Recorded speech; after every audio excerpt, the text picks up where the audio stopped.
Welcome sa aking YouTube channel. Magluluto ako guys ng ginisang tahong. Ginisang tahong. Nalagyan ko siya guys ng gulay na kangkong. Yan, ito yung gulay na kangkong. Ito yung aking sangkap. Hintay ditong asin. Paminta. Magluluto tayo guys kasi mainit na yung ating kawali, mainit na yung mantika. Gisa na natin guys yung bawang.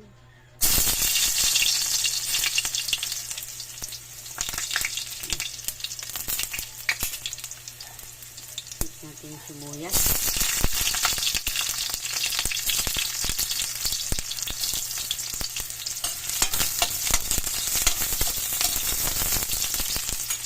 Yung luya.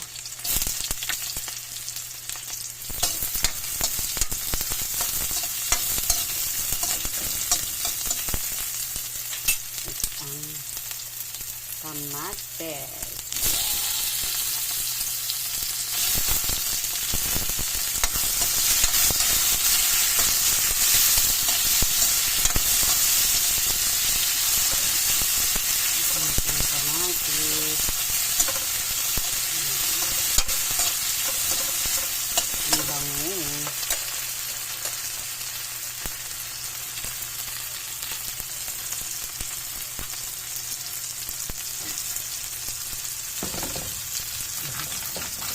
Natin guys yung tahong.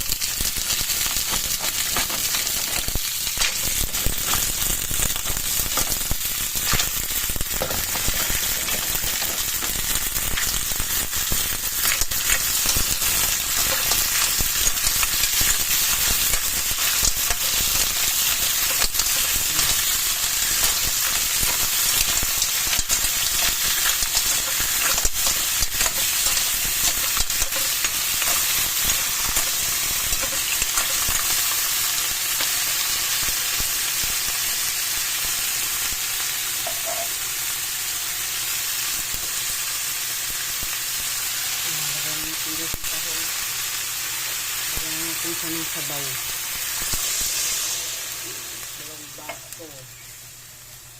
Dalawang basong sabaw.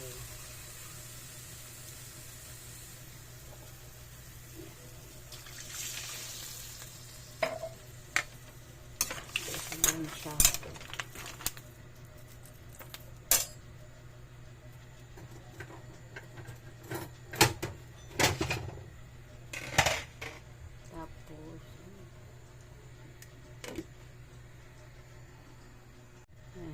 Titimplahan natin guys. Lagyan natin ng asin.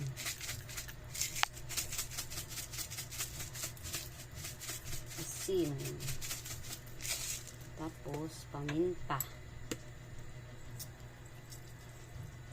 Paminta.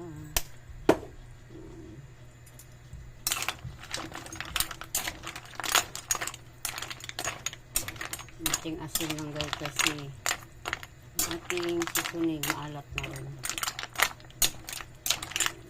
Sarap ito guys. Tatakpan na natin para mabilis kumulo. And guys, kulo na siya guys. Kulo na. Kulo na siya guys. Ilagay na natin guys yung gulay. Ang ating gulay sa ginisang tahong. Ang ating ilalagay ng gulay ay kangkong. Kangkong. Masarap na gulay. Ayan natin siya ng gulay para lalong masustansya ang aking tahong.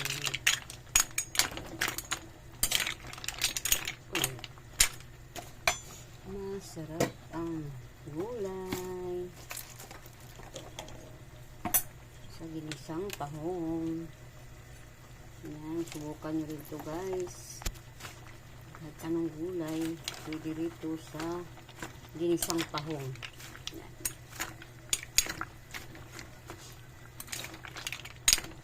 Ayan siya. Sarap ito. Ang ganda rin ito sa mga bibi bagong anak kasi mabilis ito magpadagdag sa gatas ng ina. Ayan natin siya. Tapos minix na natin yung chili green kasi para sabay sila maluto. Natin ulit tatakpan. Ayan, para mabilis maluto ang ating gulay. Ayan guys, luto na yung ating gulay guys. Lalagay na natin guys yung ating seasoning para masarap ang ating ginisang tahong. Ayan. Siyempre mga ulam lang guys yung ating kayang lutuin. Basta makaraos lang araw-araw. Sapat na. Ito guys. Salamat sa inyong panonood guys. Sapat sa inyong lahat. Sana nagustuhan nyo to ang aking ginisang tahong. Salamat sa inyong panonood. Ayan, ready to eat na. Kain tayo. Ayan, thank you for watching. Tama lang timpla. Thank you for watching. Salamat. God bless us all.